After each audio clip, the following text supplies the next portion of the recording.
Dalam kesempatan kali ini, saya ingin mempresentasikan materi mengenai rekrutmen atau penarikan sumber daya manusia. Seperti yang teman-teman ketahui, bahwa rekrutmen adalah proses penerimaan karyawan dalam sebuah organisasi. Nah, untuk lebih jelasnya, mari kita simak video berikut ini. Rekrutmen atau penarikan sumber daya manusia. Definisi rekrutmen. Rekrutmen merupakan proses komunikasi dua arah. Pelamar-pelamar menghendaki informasi yang akurat mengenai seperti apakah rasanya bekerja di dalam organisasi bersangkutan. Organisasi-organisasi sangat menginginkan informasi yang akurat tentang seperti apakah pelamar-pelamar tersebut jika kelak mereka diangkat sebagai pegawai. Menurut Noe et al. 2000, rekrutmen didefinisikan sebagai pelaksanaan atau aktivitas organisasi awal dengan tujuan untuk mengidentifikasi dan mencari tenaga kerja yang potensial. Kemudian, Noe et al. 2008 mengemukakan bahwa perusahaan harus membuat keputusan pada 3 aspek berikut saat melakukan rekrutmen. Yang pertama, kebijakan personalia. 2. Sumber rekrutmen. 3. Karakter dan perilaku rekruter. Tujuan rekrutmen. Menurut Henry Shimamura, proses rekrutmen memiliki beberapa tujuan, yaitu 1. Untuk memikat pelamar kerja sehingga organisasi akan mempunyai kesempatan yang lebih besar untuk melakukan pemilihan terhadap calon-calon pekerja yang dianggap memenuhi standar kualifikasi organisasi. 2. Tujuan pasca pengangkatan atau post hiring goals adalah penghasilan karyawan yang merupakan pelaksana yang baik akan tetap bersama dengan perusahaan sampai jangka waktu yang masuk akal. 3.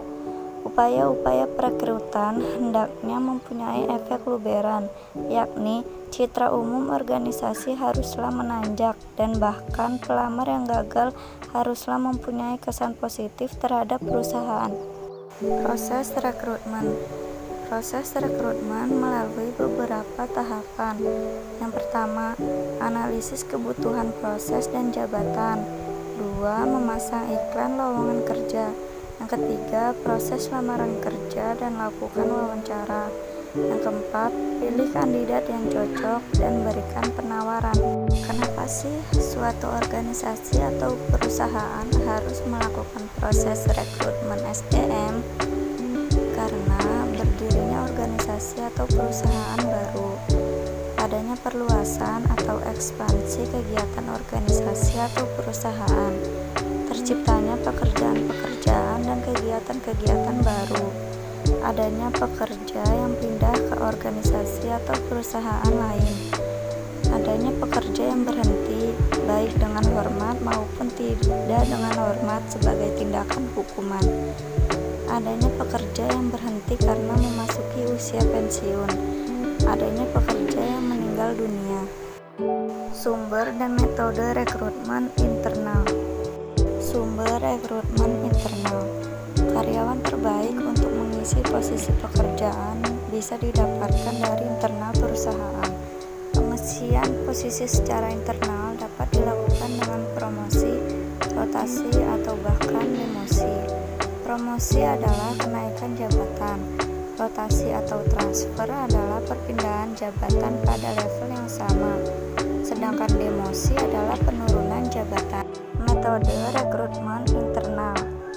Beberapa metode perekrutan dengan sumber internal yaitu diantaranya adalah 1. Rencana suksesi. 2. Penawaran terbuka untuk suatu jabatan. 3. Perbantuan pekerja atau magang. 4. Penggunaan daftar keterampilan. 5. Kelompok pekerja sementara atau temporer. Keuntungan dan kelemahan sumber internal. Adapun keuntungan rekrutmen sumber internal yaitu 1. Meningkatkan semangat kerja. 2. 2. Jarang terjadi kesalahan dalam penyelesaian. 3. Mendorong kesetiaan karyawan terhadap perusahaan. 4. Tidak terburu-buru atau gegabah dalam pengambilan keputusan. 5. Biaya pelatihan lebih hemat. 6. Mendorong pengembangan diri pada karyawan. Ada juga kelemahan rekrutmen sumber internal, yaitu 1. Ada kemungkinan tidak cukupnya jumlah orang yang memiliki kualifikasi dalam perusahaan. 2. Umumnya senioritas merupakan salah satu pertimbangan dalam promosi sehingga karyawan yang benar-benar mampu tidak memiliki kemampuan untuk mengisi posisi yang lowong. 3. Orang-orang yang lebih mampu dari eksternal tidak diberikan kesempatan untuk bergabung dengan perusahaan. 4. Untuk posisi yang memerlukan kreatif dan inovatif, sumber rekrutmen internal ini sulit untuk mendapatkan karyawan yang sesuai. Sumber dan metode rekrutmen eksternal. Sumber rekrutmen eksternal. Sumber rekrutmen eksternal meliputi individu-individu yang saat ini bukan merupakan anggota organisasi. Manfaat terbesar rekrutmen eksternal adalah bahwa jumlah pelamar yang lebih banyak dapat direkrut. Hal ini tentunya mengarah pada kelompok pelamar yang lebih besar dan kompeten daripada yang normalnya dapat direkrut secara internal.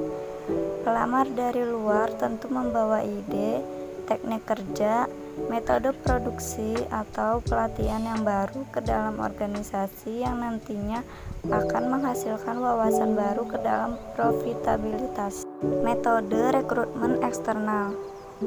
Beberapa metode perekrutan dengan sumber eksternal, yaitu diantaranya adalah melalui iklan di media massa seperti radio, TV, koran, dan internet, akuisisi dan merger, open house, dan menyewa konsultan perekrutan.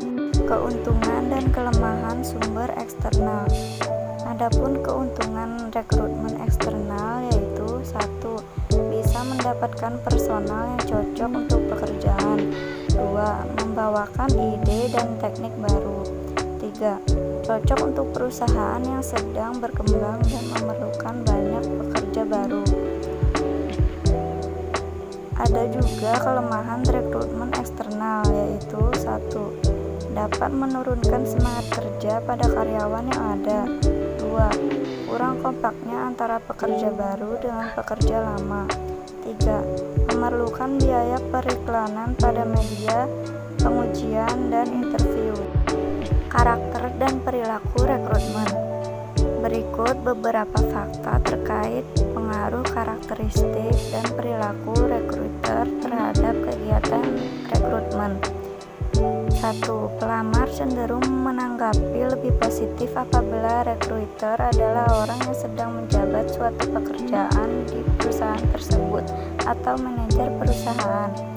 2. Pada umumnya, pelamar menanggapi lebih positif terhadap rekruter yang mereka rasa ramah dan banyak memberikan penerangan. 3.